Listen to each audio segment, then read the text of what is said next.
बोलिए सदगुरु महाराज की जय। बंदी छोड़ महाराज की जय। बाबा गरीबदास की वाणी अथय गुरुदेव कांग। गरीब सोहम जाप जाप है, बिन रस ना होए धुन।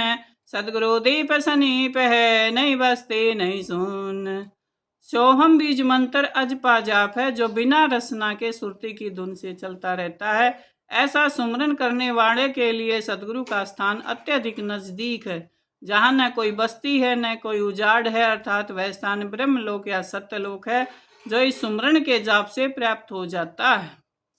गरीब सुन बस्ती से रहित है, मूल मंत्र मन माही।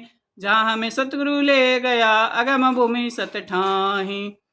सदगुरुदेव प्रभु परमात्मा सुन और बस्ती दोनों से अलग है। मूल मंत्र यानी नाम अंतरात्मा में समा जाता है। अंतरात्मा ही पार ब्रह्म का स्वरूप है। हमारे सतगुरु में ऐसे ही पार ब्रह्म के सतलोक यानी अगम स्थान में ले गए हैं, और यहीं पिंड में ही सब कुछ दिखा देते हैं, समझा देते हैं। अंदर ही अपना अंतर्यामी बोलता है। गरीब मूल मंत्र निज नाम है, सुरती सिंधु के तीर। गैबी बाणी रस में सुर नर धरे न धीर। पार ब्रह्म प्रभु का नाम ही मूल मंत्र है। नाम और नामी में कोई अंतर नहीं होता। जो नाम है वही भगवान है। नाम से बड़ा ही नामी से बड़ा ही नाम होता है। जो सुरती शब्द के घाट पर है, सुरती शब्द के मूल से जो प्राणात्मा में से दिव्य वाणी प्रकट होती है, उसे सुनकर देवता और मनुष्य भी धीरज धारण नहीं करते, और कोई सतगुरु का प्यारा पक्का साधक ही उसे सुन सकता है, जिसका निर्मल हृदय हो, सहनशील हो, और सत्य में सत्य का उसके अंदर वास हो। सत्य लेना, सत्य देना, सत्य करना, सत्य का ही व्यवहार करता हो, ऐसे भक्त के अंदर प्रभु प्रकट होते हैं। ये ऐसा नहीं है कि हम गलत काम करते रहें और ना साधना करें और छल कपट रहें और परमात्मा की प्राप्ति कर ले, ऐसा कभी नहीं होता। उसके लिए अपने अंतर मन को साफ करना पड़ेगा। गरीब जब नगर में ले गया, हमको सतगुरु आण। जल कै भीम बगद गति, सुते चादर ताण। सदगुरु देव जी हमें मृत्युलोक से अजब नगर यानी ब्रह्मलोक में ले गए, जहाँ का नजारा अद्भुत है। वहाँ तेज पुंज के प्रकाश से झिलमिल झिलमिल हो रही है। हम उस नजारे को देखकर वहाँ चादर ओढ़ कर सो जाते, अर्थात उस ब्रह्मलोक के आनंद में लीन हो जाते हैं और आनंद का रस लेते इस जीवन में। गरीब अगम अनाहद दीप है, अगम अनाहद लोक है। अगम अनाद गमन है, अगम अनाद मोक है। वहाँ ब्रह्मलोक ऐसा द्वीप है जो अगम, जहाँ किसी की पहुंच नहीं होती, चींटी की भी पहुंच नहीं हो सकती। अनहद नाद, जिसकी कोई सीमा नहीं है, यानी हद से परे, हद से परे यानी काल से परे है। उस लोक की महिमा को जाना नहीं जा सकता। वहाँ का मार्ग भी अगम अनाहद है और मोक्ष भी अगम अनाहद है। मुक्ति का मार्ग, मोक्ष का मार्ग अगम अनाद है। अगम अनाद माने आगे पीछे की जानने वाला है, जिसको सत्य का ज्ञान हो जाता है, जो परमात्मा जैसा ही हो जाता है। सत गरीब सतगुरु पार स्वरूप है, हमरी लोहा जात। पलक बीच कंचन करे, पलटे पिंड रुगात। सदगुरु देव जी का उपदेश पार स्वरूप है। हमारा चित्त लोहे की तरह कठोर है। सतगुरु का उपदेश पारस रूप जैसे हमारे दिल में धारण होता है, तो एक पलक में सोने की तरह शुद्ध बना देता है, अर्थात मुक्ति का अधिकारी बना देता है। सदगुरु के उपदेश से प्राणी का जीवन पलट जाता है, उसकी काया पलट जाती है और अंधेरे से रोशनी की तरह बढ़ जाता है, और गरीबी से पिंड छूट कर वो सारे सुख भोगता है इस संसार में। कहते हैं कि सकल पदार्थ इस जग माही, कर्महीन नर पावे नाही। अगर हम कर्म करेंगे और साधना करेंगे, प्रभु पर विश्वास करके चलेंगे, तो कितना भी गरीब क्यों ना हो, एक ना एक दिन उसे हर गरीबी काटने का रास्ता मिल जाएगा। परमात्मा के सहारे जो चलता है, उसके सभी कार्य पूर्ण हो जाते हैं। ऐसी बात नहीं है कि बिना करे मिलता है, बिना करे भी किसी किसी को मिलता है, एक आध को, जिसको पुराना कर्म है, जिसने पुराने कर्म में भक्ति की है, वो कुछ दिन उसका चलेगा और आराम से खाएगा और सोएगा, लेकिन फिर बाद में फिर दुख की प्राप्ति होगी। लेकिन हम लगे रहेंगे, रोज करेंगे, साधना करेंगे, अच्छे कर्म करेंगे, सत्कर्म करेंगे, थोड़ा कुछ दान भी करेंगे, तो हमें हमारी संतान भी और हमारे गृहस्थ आश्रम, हमारे जो भी है, बच्चे हैं, बेटी हैं, हमारे माता पिता हैं, सब सुखी हो जाते हैं। एक भी इंसान घर में जो भक्ति करता है, परमात्मा की शरण लेता है, पूरे परिवार का उद्धार कर देता है। कहते हैं सतगुरु की 21 पीढ़ियों का उद्धार हो जाता है। गरीब हम तो लोहा कठिन हैं, सतगुरु बने लुहार, जुगन जुगन के मोर्चे तोड़ गणे गणसार। सतगुरु जी कहते हैं कि हमारा दिल कठोर लोहे की तरह है, जिसे जंग रूपी में लगी हुई है। सतगुरु जी ऐसे कुशल लोहार हैं जो हमारे हृदय को उपदेश से शुद्ध करते हैं और युगों युगों से हृदय पर जमी हुई मैल को अपने उपदेश से दूर कर देते हैं। सतगुरु जी का उपदेश प्राणी के हृदय को सोने की तरह चमका देता है। गुरुदेव महाराज हम पर हर पल नजर रखते हैं कि कैसे बोलता है, कैसे चलता है, कैसे खाता है, कैसे पीता है, और हमें हर एक बात पर हमें समझा कर हमें सोने की तरह शुद्ध बना देते हैं। हमारी आत्मा को जैसी आत्मा ने जन्म लिया ऐसा ही हमें चमका देते हैं। गुरु कृपा तो किसी बिरले पर ही होती है, ये जिस पर होती है, जो मानता है वही जानता। गरीब हम पशुआ जन जीव हैं, सदगुरु जात भरंग, मुर्दे से जिंदा करे पलट धरत अंग। हम पशु समान अज्ञानी जीव कीट पतंगे की मानिंद हैं, खान हैं। सतगुरु जी का स्वभाव भृंगी जैसा है। जैसे भृंगी छोटे कीट पतंगों को पकड़कर अपने घर में बंद करके उन्हें अपनी भिन्न भिन्नाट सुनाकर भृंगी बना देता है, इसी तरह सतगुरु अपने उपदेश से अज्ञानी जीव को ऐसा बना देते हैं जिस तरह भृंगी मरणासन कीट पतंगों को अंगों को पलट कर अपना रूप दे देता है। इसी प्रकार सतगुरु जी का भी ऐसा ही स्वभाव है, वह अपने सेवक को अपने जैसा ही बना देते हैं। अगर हम लगे रहेंगे, उनके बताए हुए मार्ग पर चलेंगे और उनके वचन पर ध्यान देंगे, उनके वचन पर डटेंगे, तो हमें अपने पर भी कृपा करनी पड़ती है। और अगर हम ही नहीं मानेंगे तो गुरु और सतगुरु क्या करेंगे, उसकी तो सभी पर पूर्ण बराबर कृपा बरस रही है। लेकिन हमारी ही कमी है जो हम उन पर विश्वास नहीं करते। हमारी बुद्धि ऐसी चंचल है, हमारा मन ऐसा चंचल है कि हम अपनी ही चलाते रहते हैं, लेकिन हम अपने अहंकार को, अपने अज्ञान को स्वीकार नहीं करते हैं।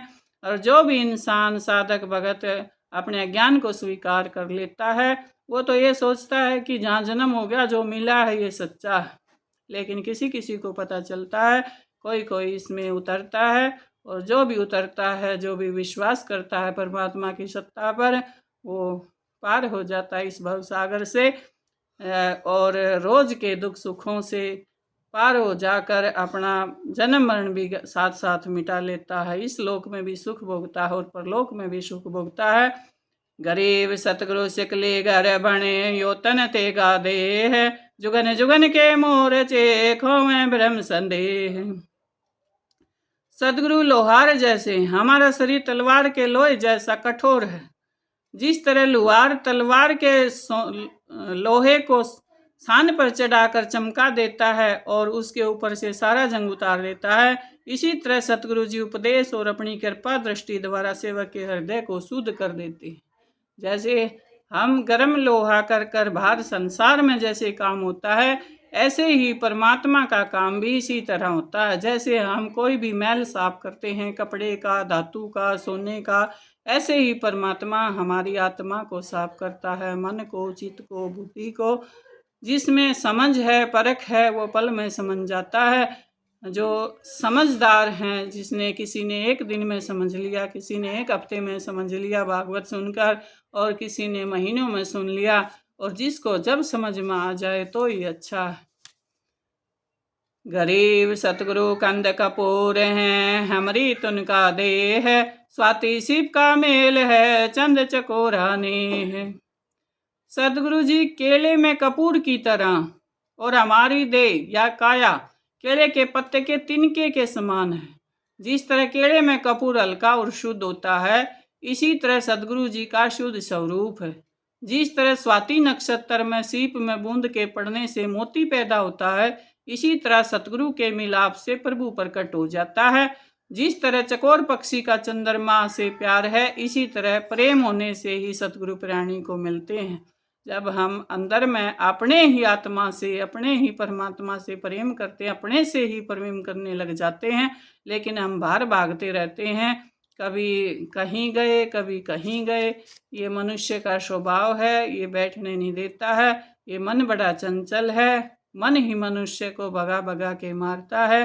कहते हैं मन ही देवी देवता, मन ही भूत प्रेत, मन ही हरि हो जात है, जो सुमरण करे सचेत। तो हमें अपने मन पर काबू पाना चाहिए। मन जीत्या तो जग जीत्या, कहते हैं संत महात्मा की वाणी है। मेरा अपना कोई ज्ञान नहीं है, मैं कुछ नहीं हूँ। मैं तो जो जैसा सीखा वो सुना रही हूँ। कोई गलती हो तो क्षमा करना और इस वाणी का पाठ करना, सुनना। गरीब ऐसा सतगुरु से ये बेग उदारे हंस, बहु सागर आवे नहीं जोरा काल विध्वंस। ऐसे समर्थ सतगुरु की सेवा और उपासना करनी चाहिए, जो जीवात्मा का तुरंत उद्धार कर दे। फिर वह जीवात्मा भवसागर में बार बार नहीं आए। यम और मृत्यु उसका कुछ बिगाड़ नहीं सकते। बड़े बड़े कष्ट दुनिया पर पड़ जाते हैं और उनमें कोई रोग लग जाता है, कोई अधमौत चला जाता है, कोई किसी की अकाल मृत्यु हो जाती है, कोई इतनी पीड़ा भोगता है कि मन से ही दुखी होकर पूरी उम्र बेड पर ही रहता है। लेकिन मनुष्य, परमात्मा ने ऐसा मनुष्य बनाया है जो हर कुछ पीट कर रखा है और उसे पल में उतार सकता है और अपने अंदर ले भी सकता है। तो हमें करना क्या है, ये समझ हमारे अंदर होनी चाहिए। हमें पढ़ना चाहिए, सीखना चाहिए, शास्त्र पढ़ने चाहिए, सत्संग सुनना चाहिए, सत्संगों में जाना चाहिए। बिना करनी के कैसे हम पार होंगे? कुछ न कुछ तो कर्म तो करना ही पड़ेगा पहले, और कर्म कर कर ही मनुष्य इस भवसागर से पार होते हैं। अपने अच्छे कर्म करके ही साधु संत महात्मा ऋषि मुनि बनते हैं। बिना कर्म किए कुछ नहीं होता। गरीब पर पट्टन नगरी, घर करे गगन मंडल गे नार, अलल पंख जू संचर सतगुरु अदम उदार। ऐसे समृद्ध सतगुरु की शरण लेनी चाहिए, जो अलल पक्षी की तरह गमन मंडल में, अर्थात उत्तम नगरी कहो, सतलोक कहो, परम धाम कहो, वैकुंठ लोक कहो, ये एक ही नाम है, एक ही पर्यायवाची शब्द है। और नीच महापापी का भी उद्धार करने में समर्थ हैं। परम पिता परमात्मा परमेश्वर बड़े दयालु हैं, वो सब पर एक समान कृपा करते हैं। महानीच कर्म करने वाले को भी, पापी आत्मा को भी परमात्मा उद्धार कर देते हैं और किसी में फर्क नहीं करते हैं। धीरे धीरे उसके सभी विकार निकाल देते हैं। जो लग जाए एक बार, लेकिन लगना पड़ेगा, बिना लगे नहीं होंगे। गरीब अलल पंख अनुराग है, सुन मंडल रहे थेर, दास गरीब उदारियां सतगुरु मिले कबीर। महाराजा गरीबदास जी कहते हैं कि सदगुरु जी का अपने अंशों के साथ इसी तरह का प्रेम और अनुराग है, जिस तरह लल पक्षी का अपने बच्चे के साथ प्रेम होता है। ऐसे सदगुरु जी कबीर साहिब महाराज जी हमें मिले हैं, जो सुन मंडल सतलोक में रहते हैं। उन्होंने अपने प्रेम के बल से हमारा उद्धार किया। गुरु, सतगुरु और साहिब, बंदी छोड़ को हो, कोई भी नाम हो संतों का, ये सब एक ही नाम है। जो हमारे सगुण रूप में, जिनसे हम शब्द का संदेशा लेते हैं, वो हमारे गुरु हैं। और जो हमारे हृदय में प्रकट होते हैं, वो सतगुरु हैं। और जो हमारे ऊपर मस्तक में या अपने ब्रह्मांड में शून्य स्थिति में बैठे हैं, वो हमारे बंदी छोड़ हैं, वो हमारे साहिब हैं। ये एक ही अर्थ के पर्यायवाची शब्द है। सतगुरु, साहिब, संत सब एक ही रूप हैं। इनमें कोई अलग भावना ना मानिए, इनमें फर्क ना मानिए। बोलिए सदगुरु महाराज की जय। गुरुदेव का अंग समाप्त हुआ और अब आगे अतः ब्रह्म वेदी का पाठ होगा। आप सुनिए घर बैठे ही।